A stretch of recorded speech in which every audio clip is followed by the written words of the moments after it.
I believe that everyone has the potential to become rich. But why are the resources found only in the hands of a few? This is one of the questions that comes up often, but I think the answer is not far-fetched.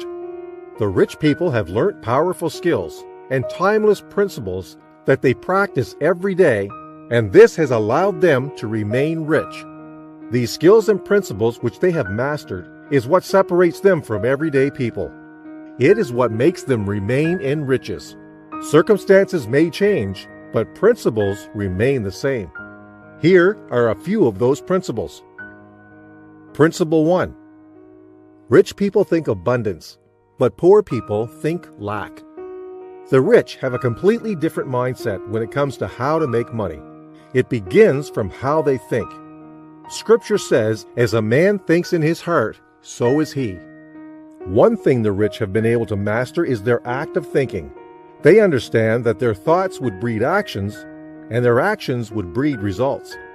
They understand the first law of success, which is first within, then without. Who you have become on the inside will be reflected on the outside. When you realize that most people are poor, it is good for you to make up your mind that you won't go along that mind path that they have chosen to follow. Principle 2. Rich people see opportunity, poor people see problems. Imagine a teacher who got an appointment to teach at a secondary school, and he had to teach the senior class, the ones preparing for their final exams. He taught them throughout the term, and after they had written the exams, a large number of them failed and had to repeat the class. The teacher could react to this by saying, I don't even understand why these students are so dull. After all my efforts of teaching, they still failed. Yet, another teacher comes and sees the amount of failure among the students, and he immediately recognizes an opportunity to make money, while imparting positively into the lives of these students. This can be done either by writing a book on practical guides to passing their exams excellently well, or he organizes extra classes for the students where they have to pay an extra token to get coaching for their exams.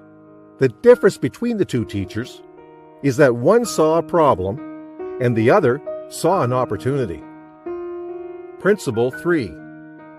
Rich people allow the interest on their investment to compound. The truth is, no matter how great talent or efforts, some things just take time, Warren Buffett says. Building wealth is one of them. There is always a time interval between the time you make investments and when your investments will yield dividends. The rich understand the law of delayed gratification. The rich understand the principles of compound interest, and they make it work for them.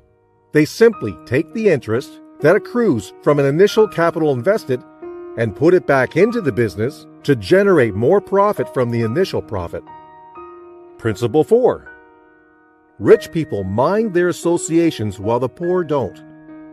It is said that your network will determine your net worth. Rich people are careful and deliberate in creating a particular kind of network around them. People with empires in their mind. People whose ideas, if worked on and invested in, will become gold mines. Even the scripture says, he who works with the wise will be wise. Spending time with wealthy people is vital if you want to succeed financially. You'll be amazed at how your perspective changes when you hear people talking about how much they make in a single day. I heard the story of Jackie Kennedy, the once-upon-a-time wife of John F. Kennedy, when she said, if I was broke, I know what I will do to get back on my feet. I will go to the most expensive restaurants in New York, buy myself a glass of water, and eavesdrop on the conversations of the rich. They are careful not to keep within their circle of friends people who are myopic in their thinking. This is how important your association can be. And principle 5. Rich people make their money work for them, while the poor work for money. A very large number of people work for money. This is because of the impression that they were given while growing up, that to become successful, you must study hard, get good grades, go to the best schools, secure a good-paying job, and save until you retire.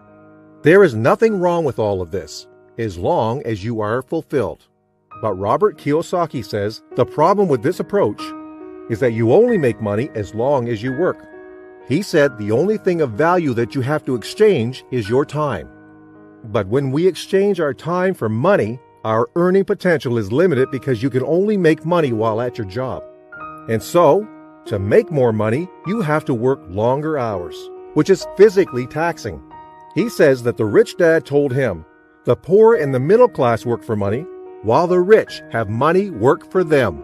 They do this by learning to invest and then putting their money in assets like businesses and investments that generates passive income until they reach the point where they don't have to work anymore.